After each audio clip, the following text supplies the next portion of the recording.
Pag kayo magtatayo ng gusali o infrastruktura sa lugar na ipinagbabawal ng batas, saan ka nakakita? Pera ng congressman.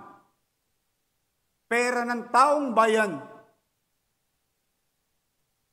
Magpapatayo ng barangay hall sa bangketa. Kala ko ba tagagawa kayo ng batas? Bakit? Kayo nagtatayo ng barangay hall at building sa tapat ng eskwelahan. Nasakripisyo ang teacher, estudyante, para lang ma-display nyo mga pangalan ninyo sa mata ng publiko na kayo'y may ginawa. Pero ikinarga ninyo sa bangketa where you know very well, roads, alleys, and boulevards and avenues are beyond the commerce of men. Naglilinis kami dahil kayo'y congressman, kayo'y siga, ni walang permit, ni walang construction permit, ni walang building permit. Subukan niyong gawin yan sa harapan ko ngayon. Iohoyo ko kayong lahat. That's what you call technical malversation of public funds. So ayan mga kababayan, dito tayo ngayon sa Barangay 313, Zone 31. So ito na po yung sinasabi ni Mayor Isko Moreno nung speech niya doon sa kanyang city state address na may barangay hall na ang pinatayo dito sa mismong bangketa at katabi ng eskwelahan. So ito na po yung team demolition ngayong umaga, ay kanila na pong giniba itong barangay hall mga kababayan.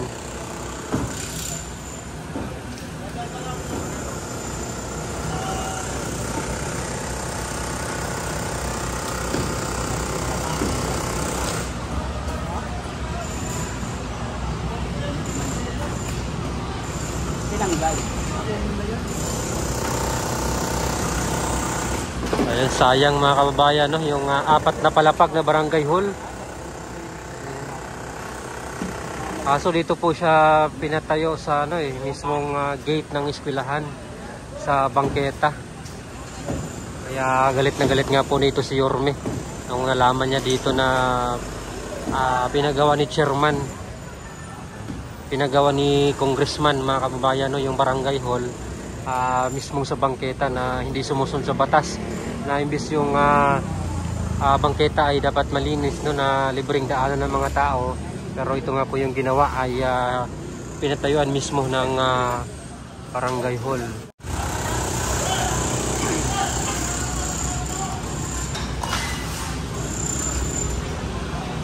Santa Cruz. So ayan, Santa Cruz pa pala ito mga kababayan, no? Baka si Congressman Chua yata yung congressman dito sa Santa Cruz.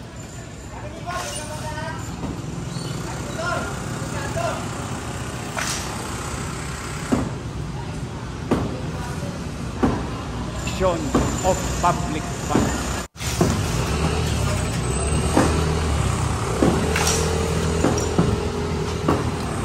Yan sa 5th District.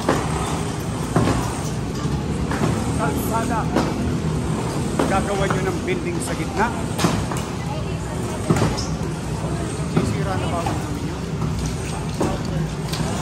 Ma! Hi sir. Lagi kang natutulog. Dahil ako sa inyo, walang ganap dito sa Maynila, there is a new sheriff in town.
araw.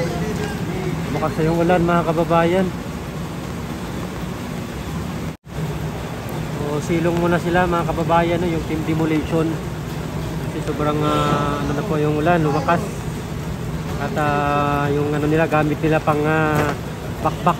Ayan, di kuryente po yun, delikado.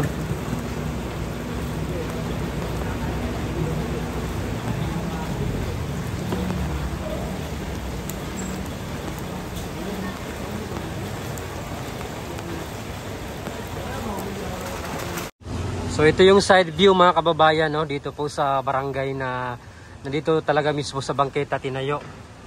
Ayan, so ito yung bangketa. Ayan. Ayan, dito talaga siya sa bangketa. Mismong ano na po talaga ng school. So ito po yung Arellano High School. Dito po sa may Doroteo Jose at yun po yung barangay hall. Ayan, so kinain nga po talaga ang bangketa. Ayan, oh. Mismong bangketa talaga siya. At apat na palapag pa naman ito mga kababayan. Ayan.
So, yun muna yung ating update mga kababayan, no? Yung umaga itong paggiba nila dito sa barangay hall na dito mismo sa bangketa nakatayo, no?